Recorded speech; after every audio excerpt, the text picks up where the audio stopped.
भगवान श्री कृष्ण को नमस्कार करते हुए आप सभी का अनंत एकेडमी ऑफ मैथमेटिक्स में स्वागत है। देखिए, ये MDU BA एग्जामिनेशन 2024 बुक का नाम है नंबर थ्योरी एंड ट्रिग्नोमेट्री, उसका मैथमेटिक्स का क्वेश्चन पेपर है। इसको मैं सॉल्व करूंगा, अभी ध्यान से देखना, ठीक है। सबसे पहले हम आते हैं यूनिट 1 पे। यूनिट 1 का जो क्वेश्चन नंबर है वो आपका बुक में मिल जाएगा, पेज नंबर 1.36, एग्जाम्पल नंबर 3 है। show that there are many infinitely primes of form 4n plus 3। ठीक है, तो इसको मैं बुक से ही करा देता हूँ एक एक लाइन का मतलब समझा करके। तो हमारे पास कंडीशन क्या है कि ये तो स्टेटमेंट देती, show that there are infinitely many primes of form 4n plus 3। अब इसमें क्या होगा आगे वो देखिए। हम सपोज करते हैं सबसे पहले, let the number of primes of form 4n plus 3 be finite, कि वो फाइनाइट है, ठीक है। Let q be the greatest primes of this time, यानी कि जितने भी प्राइम्स आ सकते हैं उनमें सबसे ग्रेटेस्ट प्राइम हम किसको मानते हैं, क्यू को, ठीक है। तो therefore finite number of primes of form 4n plus 3 are, देखो 3 होता है, 7 होता है, 11 एंड सो ऑन करते करते क्यू, ये हैं। अब जितने भी प्राइम नंबर वो सभी के सभी फाइनाइट है, तो उनका प्रोडक्ट भी फाइनाइट आएगा, उसको हम ए मान लेते हैं। भाई ए जो है इन सभी प्राइम्स का प्रोडक्ट है, B the product of all these primes. अब consider a number B defined by B is equal to 4a minus 1। अब हमने अपनी तरफ से एक नंबर लिया कि जो ए आया उसको 4 से मल्टीप्लाई करेंगे -1, यानी कि कोई ना कोई एक फाइनाइट वैल्यू ही आएगी, उसको हमने बी मान लिया। अब ये जो 4a-1 है ये एक्चुअल में आपकी 4n-1 टाइप का है, क्योंकि यहाँ पे a की जगह अगर हम n रिप्लेस करते थे 4n-1 टाइप हो गई। और जो 4n-1 टाइप है तो उसमें -1 को मैं -4 + 3 रख दूं, तो इन दोनों में से 4 कॉमन, 4n-1 यानी कि एक नेचुरल नंबर आ गया। यानी कि ये जो फॉर्म है वो क्या बन गई, 4m + 3, और उसको मैं 4n + 3 फॉर्म में रिप्लेस कर सकता हूँ। तो इसलिए आप ये लिख देना कि which is of form 4n-1 and hence of form 4n + 3, यानी कि जो नंबर 4n-1 टाइप का होता है वो 4n + 3 टाइप का भी होता है। अब क्लियरली ये a जो है 4 से मल्टीपल है और उसमें से -1 हो रहा है, तो जो टोटल वैल्यू होगी वो ग्रेटर देन 1 होगी। अब फंडामेंटल थ्योरम हमें क्या कहती है कि by fundamental theorem of arithmetic b can be expressed as a product of primes, कि प्रोडक्ट ऑफ प्राइम्स है से p1 p2 p3 pk, कि भाई b के जब मैं प्राइम फैक्टर करूंगा तो वो p1 p2 p3 pk आएंगे, उन सभी का प्रोडक्ट किसके इक्वल होगा, b के इक्वल होगा। b किसके इक्वल है, 4a-1 का, जो कि ओड है। तो therefore every prime factor of equation 2 is odd, हर एक प्राइम फैक्टर ओड होगा। और ओड जो होता है आपके पास, every prime factor p1 p2 p3 pk is either of form 4n + 1 और 4n + 3, क्योंकि ओड फॉर्म जो होती है प्राइम्स की वो या तो 4n + 1 होता है या 4n + 3 होता है। But all primes p1 p2 up to pk can not be of form 4n + 1। सारे के सारे इस फॉर्म के नहीं हो सकते। क्यों नहीं हो सकते, क्योंकि अगर सारे इसी फॉर्म के हो गए तो उनका प्रोडक्ट भी इसी फॉर्म का आएगा, और ऐसा पॉसिबल है नहीं, क्योंकि हमारे पास जो वैल्यू है वो 4n + 3 टाइप की है बी। तो because if it were so then their product B will also be of form 4n + 1, but this is contrary to equation 1 as B is equal to 4a-1 is of the form 4n + 3। इसलिए कम से कम at least therefore at least 1 out of prime factors p1 p2 pk, इनमें से कोई ना कोई एक प्राइम फैक्टर ऐसा होगा जिसकी फॉर्म क्या होगी, 4n + 3, ठीक है। अब हमने इन्हीं में से कोई एक प्राइम फैक्टर, बीच में कहीं p आ गया जो इस फॉर्म का है, वो हमने मान लिया। Let p be of form 4n + 3 be such prime factor of b।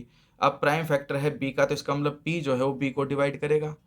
अब अगर b को डिवाइड करता है, also p is a prime end of form 4n + 3 इस फॉर्म का है, तो p जो इस फॉर्म के जितने भी प्राइम थे उन सब के प्रोडक्ट को भी डिवाइड करेगा, क्योंकि उन्हीं में से कोई एक प्राइम ये है, ठीक है। क्योंकि जितने भी प्राइम हो सकते थे वो सारे क्यू तक है, और क्यू तक के सारे प्राइम का प्रोडक्ट जो होगा वो पी से आपका डिवाइड होगा ही होगा। तो इस तरह से ये हमने वैल्यू ए ली थी, तो पी किसको डिवाइड करेगा, ए को डिवाइड करेगा। ए को डिवाइड करने का मतलब पी 4a को भी डिवाइड करेगा, तो पी 4a को भी डिवाइड कर रहा है और बी को भी डिवाइड कर रहा है, तो दोनों का जो डिफरेंस होगा उसको भी डिवाइड करेगा। अब अगर हमारे पास 4a - b = 1, यानी कि हमारे पास कंडीशन क्या थी, 4a - 1 को हमने b माना था, तो 4a - b = 1, ये कंडीशन आ गई। तो b, ये 4a - b को मैं 1 लिख सकता हूँ। तो p डिवाइड किसको करेगा, 1 को, कॉन्ट्राडिक्शन, क्योंकि प्राइम नंबर कभी 1 को डिवाइड नहीं करता। Thus our supposition is wrong, hence number of primes of form 4n+3 is infinite. तो ये तो आपका हो गया फर्स्ट का फर्स्ट पार्ट। अब हम आते हैं सेकंड पे कि find the GCD of 595 and 252 and express it in form m into 595 plus n into 252। तो इसके प्रोसीजर को देख लो। तो इस तरह का कोई भी क्वेश्चन होगा, डिजिट भले ही चेंज हो जाए, प्रोसीजर यही रहेगा। मैं आपको समझा देता हूँ प्रोसीजर। देखिए हमारे पास दो नंबर हैं, एक तो 595 है और दूसरा 252 है। तो यानी कि जो 595 है वो ग्रेटर देन 252 है। तो एक लाइन खींचिए यहाँ पर ऐसे, फिर 595 को आप डिवाइड करिए 252 से।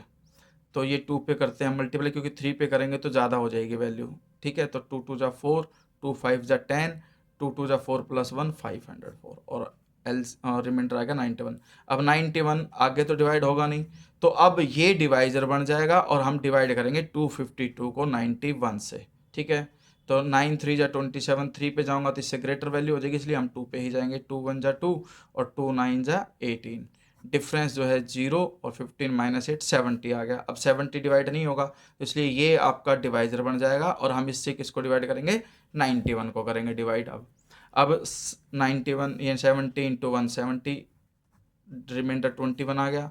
अब 21 से हम डिवाइड करेंगे 70 को, जो कि 3 पे जाएगा। 21 इंटू 3 63, रिमाइंडर 7 आ जाएगा। 7 रिमाइंडर आ गया। अब 7 बार 21 अंदर, तो 7 3 जा 21, यानी कि जब तक करते चलेंगे जब तक कि रिमाइंडर 0 नहीं आ गया। तो देयरफॉर GCD ऑफ 595 252 इज 7। तो GCD तो 7 आ गया, ठीक है। अब यूक्लिड डिवीजन लेमा का यूज करेंगे हम, और इसको इस तरह से करेंगे 595 इज इक्वल टू 252 को किससे मल्टीप्लाई करना है, 2 से, और प्लस में क्या करना है 91, ठीक है। फिर हमने डिवाइड किया था 252 को 70 से, 91 से, 91 इंटू 2 और प्लस में क्या है रिमाइंडर 70। फिर 91 को मैंने डिवाइड किया 70 से, 70 इंटू 1 प्लस 21। फिर मैंने 70 को डिवाइड किया 21 से, 21 इंटू 3 हुआ था और प्लस 7 हुआ था। फिर लास्ट में 21 को 7 से डिवाइड किया, तो 7 3 जा 21। तो इस तरह से आपके पास GCD जो है आपके पास क्या आ गया, 7 आ गया। अब हम क्या करेंगे सबसे लास्ट वाले से, 7 इज इक्वल टू 70 माइनस में 21 इंटू 3, यानी कि उधर जाके माइनस हो गया, एक वैल्यू आ गई। अब 21 की जो वैल्यू आएगी वो क्या आएगी, 91 माइनस में 70 इंटू 1, ये उधर जाके माइनस हो जाएगा। और 21 की वैल्यू को हम यहाँ रिप्लेस कर देंगे, 70 माइनस 21 की जो वैल्यू आई वो आई हमारे पास 91 माइनस में 70 इंटू 1। अब ये कंडीशन बन जाएगी हमारे पास, और ये इंटू में 3 बाहर है ही। अब 70 माइनस 3 इंटू में 90, minus minus plus 70 into 1 into 3, 3 ही हो जाएगा। अब ये तो है 3 और ये है 1, तो कुल मिलाकर के 4 हो जाएंगे, यानी कि मैं इसको लिख सकता हूँ 70 इंटू 4, ठीक है। और माइनस में 90 इंटू 3 है ही। अब 21 के बाद रिमाइंडर आता है 70। अब 70 की वैल्यू मैं लिख सकता हूँ 252 माइनस में 91 इंटू 2, ये उधर जाके माइनस हो जाएगा, ठीक है। यानी कि अब मैं 70 की वैल्यू लिख सकता हूँ 252 माइनस में आपके पास हो गया 91, ठीक है। अब यहाँ पर एक गड़बड़ फिर हो गई हमसे, एक्चुअल में ये 91 था तो मैंने यहाँ गलती से 90 लिख दिया, ये 91 है आपका, ओके, ठीक है। अब यहाँ पर ये आ गया 70 इंटू 4, 70 इंटू 4 और माइनस में 91 इंटू 3। अब मैं किसकी वैल्यू रख रहा हूँ 70 की, और 70 की वैल्यू है आपके पास 252 माइनस में 91 इंटू 2, यहाँ से 252 माइनस में 91 इंटू 2 ये वैल्यू है, और इंटू में आपका 4 है ही, और माइनस में 91 इंटू 3। तो ये 4 जब अंदर जाएगा तो 252 इंटू 4 और माइनस में 91 इंटू 2 इंटू 4 8 और माइनस 91 इंटू 3, ठीक है। अब ये तो हो गया 252 इंटू 4, इसमें से और इसमें से 91 अगर मैं कॉमन ले लूँ तो -8 और -3 -11 हो जाएगा, यानी कि माइनस को यहाँ रख दो, 91 कॉमन आ गया, 8 इंटू 3 ना 8 + 3, क्योंकि ये 8 टाइम्स है और वो 3 टाइम्स है, तो टोटल 11 टाइम्स हो जाएगा। अब नेक्स्ट रिमाइंडर आता है हमारे पास 91, और 91 की वैल्यू क्या आएगी 595 माइनस में 252 इंटू 2। तो यहाँ पर हम वैल्यू लिख सकते हैं 252 इंटू 4 तो है ही, माइनस 91 की वैल्यू है 595 माइनस में 252 इंटू 2, ये उधर जाके माइनस हो जाएगा, तो माइनस में 252 इंटू 2, और ये 11 आपका मल्टीप्लाई में है ही, यानी कि हमने इस 91 की वैल्यू रख दी ब्रैकेट के अंदर, इंटू में 11 है। अब ये हो गया 252 इंटू 4 माइनस में 595 into 11 minus minus plus 252 into में 2 इंटू 11 करोगे 22। अब ये 4 हैं और ये 22 हैं, तो 4 + 22 26। अब मैं इसको ऐसे लिख सकता हूँ, ये तो हो गया 595 इंटू में माइनस अंदर जा करके -11 हो गया, फिर प्लस का साइन, क्योंकि माइनस या तो इसके साथ लगा सकता हूँ या इनके साथ, दोनों में से किसी एक के साथ लगा सकता हूँ, -11 हो गया, प्लस में 252 इंटू में 22 और प्लस 4 26। ठीक है, इनको m और n मान लेते हैं, तो ये आ जाएगा m इंटू में 595 प्लस इसको n मान लिया, n इंटू में 252, वेयर हमारे पास जो m है वो तो आ गया -11 और n आ गया 26। तो जो GCD था 7 वो हमने रिप्लेस कर दिया इस फॉर्म में, यही हमें इसमें वेरीफाई करना था। तो प्रोसीजर को ध्यान से देख लेना, इस तरह का कोई भी क्वेश्चन हो उसे कर लेना। फिर हमारे पास आता है question number 2, find all solutions in positive integers of 5x + 3y + 52, यानी कि ये भी एग्जाम्पल नंबर 3 है, पेज नंबर 230 पर। ठीक है, 230 पर पेज नंबर है आपका ये वाला। तो देखिए कैसे होगा, find all solution in positive integer of 5x + 3y = 52। तो इसके प्रोसीजर पे फोकस करना, ठीक है, ताकि डिजिट चेंज हो तो भी आप कर सको। सबसे पहले कोई भी इक्वेशन उसको हम कंपेयर करेंगे किससे, ax + by = c से कंपेयर करेंगे। तो x का कोफिशिएंट a होगा, y का कोफिशिएंट b, और इक्वल में जो कांस्टेंट वैल्यू है वो c। तो a आ गया 5, b आ गया 3 और c आ गया 52। इसके बाद हम a और b का GCD निकालते हैं और वो आ गया 1। ठीक है, और अगर वो c को डिवाइड करता है तो सॉल्यूशन होगा। तो हम यहाँ पर 1 देखते हैं, 152 को डिवाइड कर रहा है, तो विच डिवाइड c, दस equation 1 has a solution in integers, solution होगा। उसके लिए अब हम क्या करेंगे उसे ध्यान से देखिए। Given equation in equivalent to the congruent ax congruent c mod b, ये फॉर्म याद रख लेना, ax congruent c mod b में a b c की वैल्यू डाल दो। a है हमारे पास 5, तो 5x कॉन्ग्रुएंट c 52 है, और mod b की वैल्यू यहाँ पर 3 आ गई थी। अब ये लिखने के बाद इसको इक्वेशन 2 लिखा। अब यहाँ पर हम एक ऐसी वैल्यू लेंगे यहाँ कि वो 3 की टेबल में आए, और 3 की टेबल में जब हम इसको ऐड करें तो वो 5 से क्या हो जाए, डिवाइड हो जाए। तो हमें पता है कि 3 × 1 = 3 ऐसी वैल्यू है जो 52 में ऐड करूंगा मैं तो 55 बना देगी, और 55 5 से डिविजिबल है। तो इसे मैं लिख सकता हूँ 0 कॉन्ग्रुएंट 3 mod 3। अब क्या करेंगे, ऐड कर दो, एडिंग द कॉन्ग्रुएंसेस 2 and 3, दोनों इक्वेशंस को ऐड करोगे तो 5x + 0 5x, 52 + 3 55 mod 3। अब 5 और 3 के बीच में कुछ कॉमन तो है नहीं सिवाय 1 के, तो इसलिए हम डायरेक्टली 5 से डिवाइड कर सकते हैं इसको। तो ये तो बन जाएगा x, और ये 5 को डिवाइड 55 को 5 से डिवाइड करोगे तो 11 आएगा। अब आपको पता है कि भाई ये हो गया 0 कॉन्ग्रुएंट 9 mod 3। ठीक है,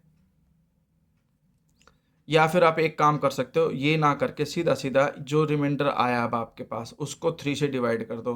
तो 3 3 = 9, 9 को 11 में से माइनस करोगे तो 2 रिमाइंडर बच जाएगा।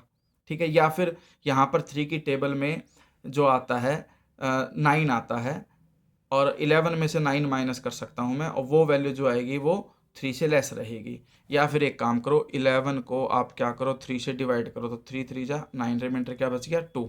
तो आप इसके बजाय ये लाइन छोड़ दो, इसको लिखने की जरूरत ही नहीं है, सीधा सीधा लिख सकते हो x कॉन्ग्रुएंट 11 को डिवाइड किया तो रिमाइंडर यहाँ पे क्या आ जाएगा 2 आ जाएगा, 2 mod 3।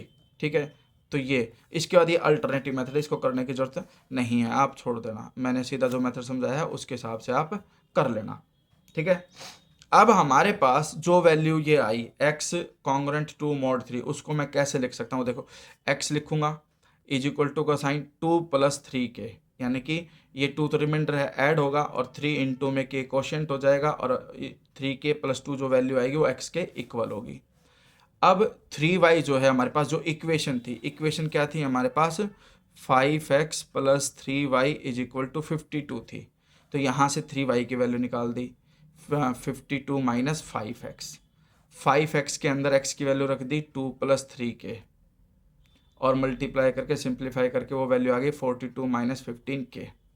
अब हम क्या करते हैं, इसको 3 से डिवाइड कर देते हैं, तो ये तो आ जाएगा y = 14 - 5k। तो x और y दोनों k की टर्म में आ गई। Thus all solution of 1 are given by this, x आएगा 2 + 3k, y आएगा 14 - 5k for all integral values of k। For solution in positive integer x greater than 0, y greater than 0, इसके लिए हम क्या करेंगे, दोनों को अलग अलग ग्रेटर देन 0 रखोगे। देखो 2 + 3k greater than 0, 3k greater than -2 and k is greater than -2/3। Same way में 14 - 5k greater than 0, 14 greater than 5k हो जाएगा 14 से डिवाइड करके।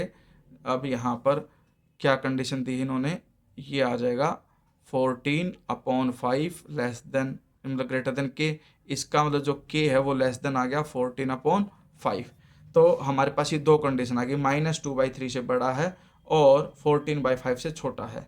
और इसको अगर मैं मिक्स्ड फ्रैक्शन में लिखूं तो वो हमारे पास वैल्यू आ जाएगी 5 2 × 10 2 4 5 5 2 × 10 + 4 14/5। ठीक है, तो -2/3 से बड़ी वैल्यू आपके पास 0 हो सकती है, 1 हो सकती है और 2 हो सकती है। इसके अलावा कोई और वैल्यू नहीं आएगी। तो k की वैल्यू जब हम 0 पुट करेंगे तो सॉल्यूशन ये बन जाएगा, यहाँ पे 0 पुट करोगे तो x की वैल्यू 2 और y की वैल्यू 14। और इसके अंदर जब मैं k की वैल्यू 1 पुट करूँगा तो ये 5 हो जाएगा और ये 14 - 5 9 हो जाएगा। और अगर मैं 2 पुट करता हूँ तो 2 3 = 6 + 2 8 और यहाँ 2 पुट करने पे 14 - 10 4। तो ये सॉल्यूशन हो सकते हैं इसके। तो इस तरह की कंडीशन को आप ऐसे सॉल्व करोगे। इसके बाद हम आते हैं नेक्स्ट उस पर, state and proof format theorems. ठीक है, फॉर्मेट थ्योरम जो है आपकी वो आपके पास 3.2 पेज नंबर पर है, उसको देखिए बुक में। सिंपल थ्योरम है बहुत, बस थोड़ा सा ध्यान देना पड़ेगा आपको।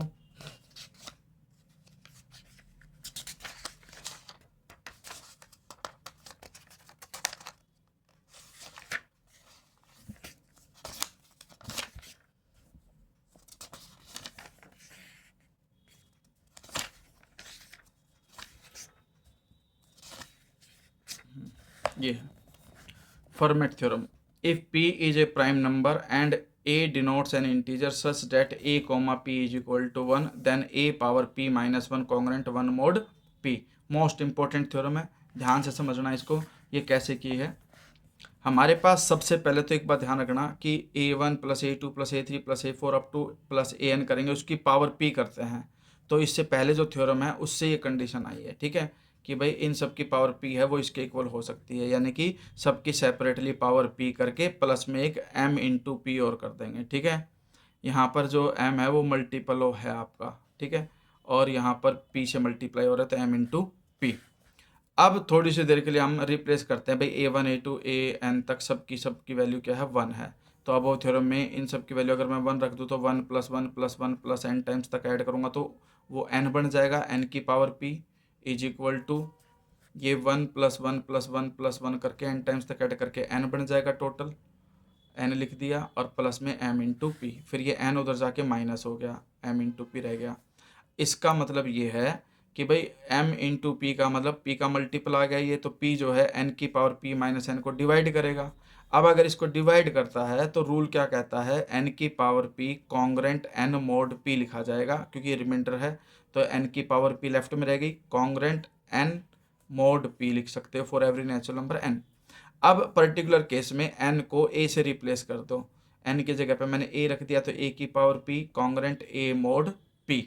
ठीक है, अब a और p के बीच में कुछ भी कॉमन नहीं है, सिर्फ 1 कॉमन है, इसलिए मैं इसको a से डिवाइड कर सकता हूँ। जैसे मैं इसको a से डिवाइड करूँगा तो लेफ्ट में तो a की पावर p - 1 हो जाएगी और राइट में a डिवाइडेड बाई a करके 1 बच जाएगा, तो a की power p - 1 congruent 1 mod p। ये हमारे पास फॉर्मेट थ्योरम वेरीफाई हो गई। ठीक है, तो इस एपिसोड में मैंने पहले सिर्फ यूनिट 1 को कंप्लीट कराया, इससे नेक्स्ट वाले में मैं यूनिट 2 को पकड़ूंगा और वो कंप्लीट कराऊंगा।